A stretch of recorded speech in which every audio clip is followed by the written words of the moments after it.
the shooting range.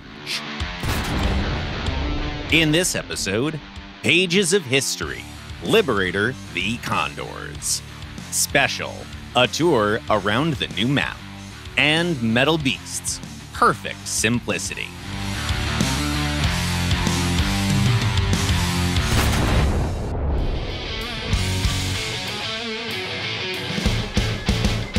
The Metal Beasts section is happy to announce the traditional New Vehicles Parade. Today it's headed by the Soviet Warthog, the legendary Su-25 Rook, also known as the Frogfoot. There's a few legends about how the plane got its original name, the Rook. Some say it has to do with a radio call sign used in the first Afghanistan operation. Others attribute it to some resemblance and the ability to pick its prey out of the hardest to reach places. Others still connect it to the initials of Grigory Alexeyevich Chekhov, commander of the 200th Strike Squadron. With so many versions, however, we're unlikely to find out where the name actually comes from. This aircraft is propelled by two turbojet engines. Self-sealing fuel tanks are found in the center of the fuselage and between the wing spars. Survivability is provided by bulletproof glass and plates made of steel and a titanium alloy. Fixed armament is represented by a twin-barreled 30mm autocannon.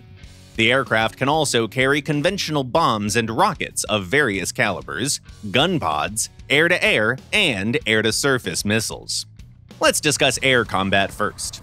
The Su-25 shows an amazing flight performance for its class, but it's still far from enough to compete with fighters. Same as for the Warthog, this attack aircraft's main feature is its armament. First, let's check out the R-60M all-aspect air-to-air missiles. The load won't last you a whole battle of fun, but a couple of frags? Sure. On top of that, this machine can carry an impressive choice of artillery.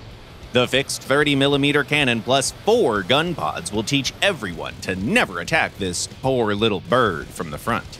Finally, there's 256 flares to protect the Rook from enemy missiles. The American counterpart has 480, but that's still not too bad. Naturally, the Su-25 shines best in mixed battles. 10 hardpoints were the reason some called this plane the Afghan Cone. They allow a tremendous amount of firepower. The outermost pylons are expectedly reserved for AAMs, while the load of the rest is up to you. We'd like to suggest a few loadouts that can be combined or adjusted depending on your preferences and battle conditions. Number 1 is the S-25O Heavy Rockets.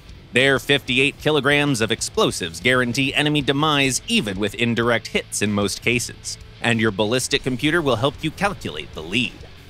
An alternative option is the S-13 rockets. They have less explosive power, but offer the pilot 20 launches compared to 8 in the previous set. And of course, don't forget your cannon. Its penetration is much lower than the Thunderbolts, but it has capped rounds instead.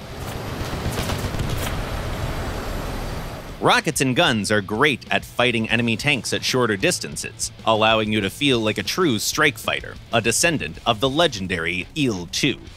But enemy SAMs might spoil your mood pretty quickly.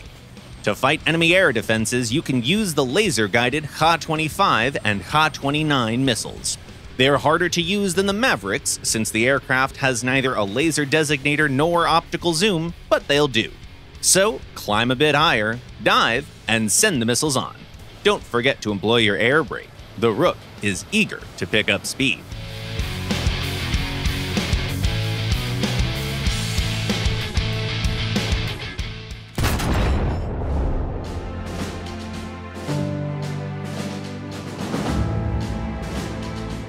August 17th, 1943. The Atlantic Ocean. 300 nautical miles west of Lisbon. Fighters couldn't get here since they simply didn't have enough fuel. Maybe if they were deck-based with a carrier nearby. But for an aircraft carrier to show up here in waters so thick with German submarines would be a death sentence. Still, cargo ships needed to cross the Atlantic to deliver countless goods for the Allies fighting in North Africa. How could they be defended? There were two options: destroyers and long-range anti-submarine aircraft based on strategic bombers. And really, what could a submarine do to a 4-engined Liberator should it even detect it? It seemed like a safe bet. But Maxwell Jr., a B-24 pilot who was taking off in Morocco that morning, knew it wasn't so simple. By that day, everyone already found out that the ocean waves were guarded by swift 4-engined Condors looking for prey. They attacked convoys and broadcast target coordinates to any friendly forces around. Sometimes Junkers and Dornier aircraft were spotted as well, but those were 2-engine and often lacked range. The enormous 4-engined Focke-Wulf planes, however, remained a huge headache for the Allies. The chances of meeting such a Luftwaffe hunter were far from zero that day. Hugh Maxwell Jr. led his plane towards the convoy he was to escort. When he spotted 2 Condors following the same course below, at only 300 meters above the water, he knew a fight was inevitable. There was one problem, though. He was a B-24 pilot and had no clue about air combat. He'd never flown a fighter before. That's why he followed his guts and sent his 28-ton bomber into a flat dive directed right at the German planes.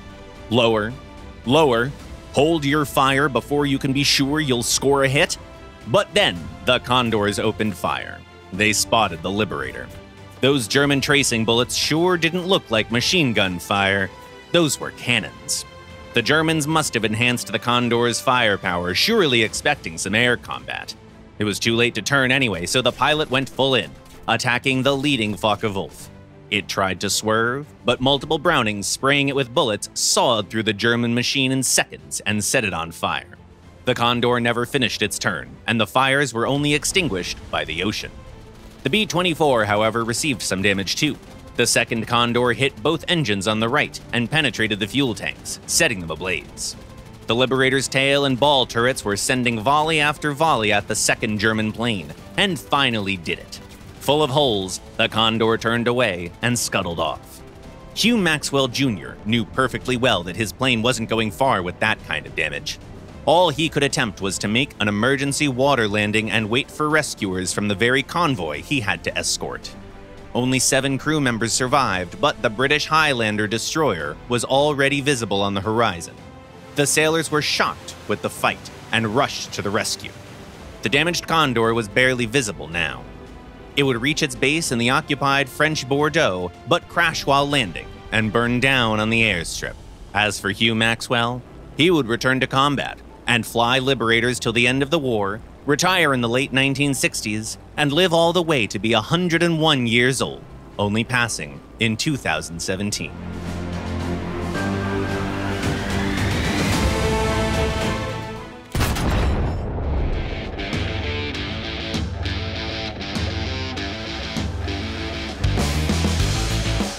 The Drone Age update introduced a new amazing map for mixed battles between aircraft and ground vehicles. To help you navigate this new unfamiliar ground, we'd like to show you around. This map was inspired by the landscapes found in the foothills of the Himalayas. Forested hills block the horizon on all sides, and behind them stand the glorious ancient ridges covered in snow.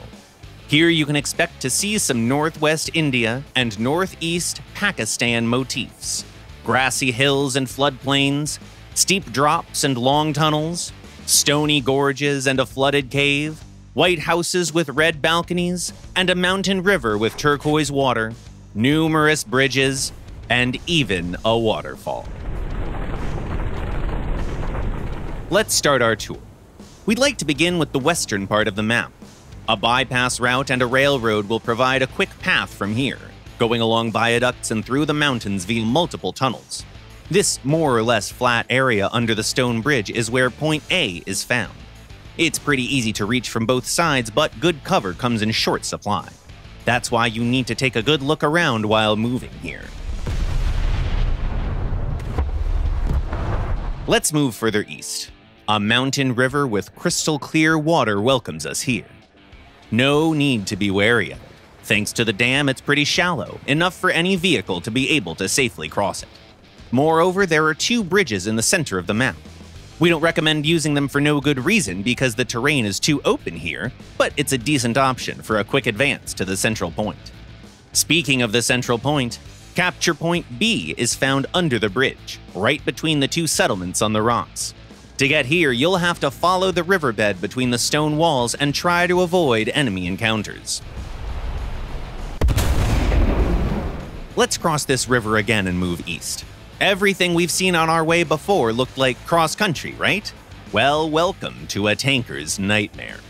Narrow canyons full of rocks, railway bridges piled with carriages, a curvy bypass road and steep drops with complicated climbs, another tunnel, and even a flooded cave. Okay, who thought this dank place could be a great position? We know you did. Now the capture area here is just as tough as the rest of the picture. Point C is found on a higher spot with rocky slopes around it. You can reach it from both sides, but it's hardly a simple task. However, once you take control over it, defense becomes much easier. As you can see, this location can be pretty tricky. The only relaxing part is that waterfall, but would you get any time to admire its beauty in battle? Only time will tell. Please share your impressions and tactical advice in the comments while we answer some of your questions.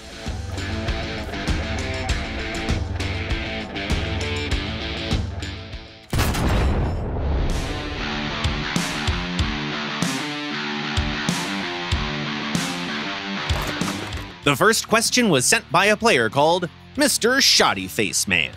What's the best American mid-attacker aircraft? Hi there. Many American aircraft can effectively fight ground vehicles, so your choice would depend a lot on your preferences.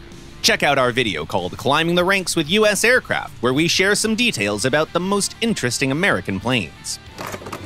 HH asks, why is the Whirlwind Mark I's wing one black and one white underneath? Hi, H. This kind of camouflage was used by the British to quickly tell friend from foe in the skies. Another question comes from Life HKX. For the Wiesel 1A2, what's the difference between the TOW 2 and TOW 2A? And also, which one would you recommend? Hi, Life. We'd strongly recommend the one that has an A in its name. It's a tandem missile that can ignore reactive armor. And the last comment for today was written by Star Wars Niels. I remember the question from episode 1 of The Shooting Range. Do you read all of the comments? So, do you still read all of the comments? Hi, Niels. Yes, we're still reading each and every comment in the Shooting Range episodes. Can't even imagine how many of them you wrote and we read in all these years. Keep it up! That's it for today. You've been watching The Shooting Range by Gaijin Entertainment, and the next episode will premiere the following Sunday at 4 p.m. GMT or noon Eastern Time. Subscribe and click the bell if you don't want to miss our next videos. Don't forget to try skinny dipping in the dank cave, leave a like, share your thoughts and comments, and see you next week.